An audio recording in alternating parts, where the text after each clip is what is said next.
place this class of commercial breeding gilts 2, 1, 4, 3. In the top pair, I find that 2 gives the overall edge in the class because her advantage in structural correctness, frame size, and muscling, while she still maintains the higher data on paper.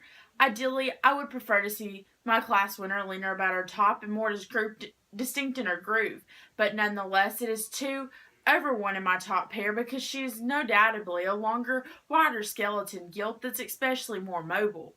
The steady growing gilt was looser designed and exhibited more slope to her shoulder and flex off of her pasterns, which ultimately will benefit this given operation in that she'll be living on a concrete floor. Now finally, she's more muscular in her top and had a wider base while being the highest in terms of her sow productivity index. I will concede that 1 was especially cleaner about the jowl and has less projected days to market weight, but the gilt was smaller in the loin-eye area, which is crucial for the production of the show prospect sons in this operation.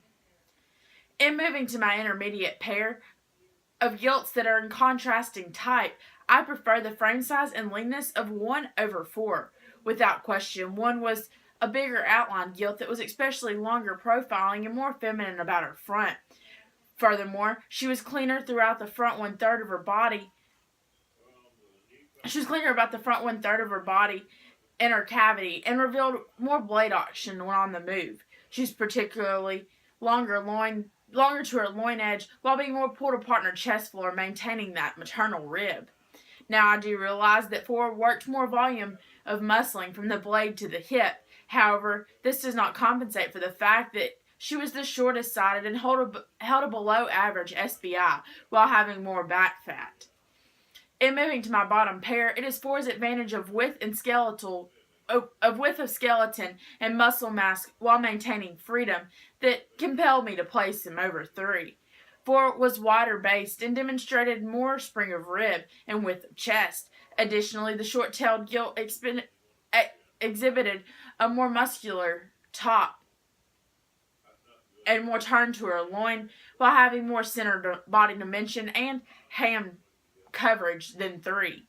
But most importantly, 4 was more mobile and demonstrated a more desirable slope to her shoulder and pastern. Now, I do grant 3 that was the longest bodied of the class, but that does not compensate for the fact that she was the narrowest made, straightest in her front, and tightest spine, being most restricted off of both ends, and that, in combination with her EPDs, put her last today. Thank you.